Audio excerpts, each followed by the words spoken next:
Greetings and welcome to another edition of Science Sunday here at the Connecticut Science Center, joined by Thomas. Good morning. Good morning. What do we have here? This looks like maybe the surface of the moon, if I Yeah, could guess? this is the surface of the moon. I've got a little model of the moon right here. What do you notice about this model of the moon? Does this look really smooth, like a pool ball, or does it look kind of bumpy? It looks very bumpy. Yeah, and we call these bumps craters. These craters form when a meteor from outer space runs into the moon. A big rock in outer space basically just runs into the moon and causes an impact site, which we call a crater. And we're going to be making some craters in front of us in this model of our moon surface today. All right. Now, I've got some meteors here. Not all meteors are the same size, shape, and density, so we've got a whole bunch of different meteors here, and we're going to see what happens when we throw them onto the surface of the moon. Now, the surface of the moon is mostly covered in dust, so I've sprinkled a little bit of magnetic sand on the top so we can tell the difference between the surface and what's underneath. Okay. So let's go ahead and give it a shot. We're just going to throw some meteors down at the surface of the moon. All right. Can I go with a bigger one? Yeah, go for Look it. at this guy. Okay. Incoming. All right. I'm going to do it with this really lightweight one right here. It's a like 3D printed marble.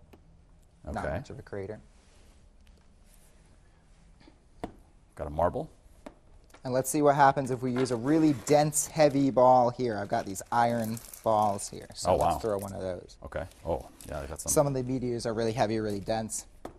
Oh. And so it actually disappeared. It buried itself under the debris right there. So sometimes that'll happen with a really heavy, dense meteor. Okay. So on the moon, well, let me ask you something actually. Did you see any craters on your way here today on the Earth? I'm sure maybe I passed some, but they weren't too noticeable. Yeah, we don't really see a lot of craters. Even though we get hit by a lot of meteors here on Earth, we don't see a lot of craters, and there's a reason for that. Maybe we'll get hit by a meteor one day, but then the next day, maybe it's really windy, and a lot of that dust gets filled back in. Maybe a week later, it rains, and a lot of that dust gets filled back in. So the wind and rain fill in those craters on the Earth. Gotcha. Now, is there any wind on the moon? Is there any air on the moon? No. No. Is there any rain on the moon? No. No. So on the moon, there's nothing to fill in those craters, and they'll actually last there forever. You can see some craters on the moon are millions of years old, and you can even take a telescope and look up at the moon and see the first footprints of the first astronauts that landed on the moon, because they're perfectly preserved there. Incredible. Good stuff. Well, very, very insightful stuff today. So neat stuff like this always happen at the Science Center, hands-on experiments.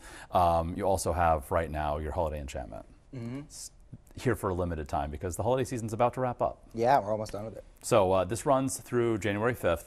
And we've got Forest of Illusions, kind of been a nice treatment up there, making it very festive. But then you also have the ice skating rink, the sock skating rink, I should say. Yeah.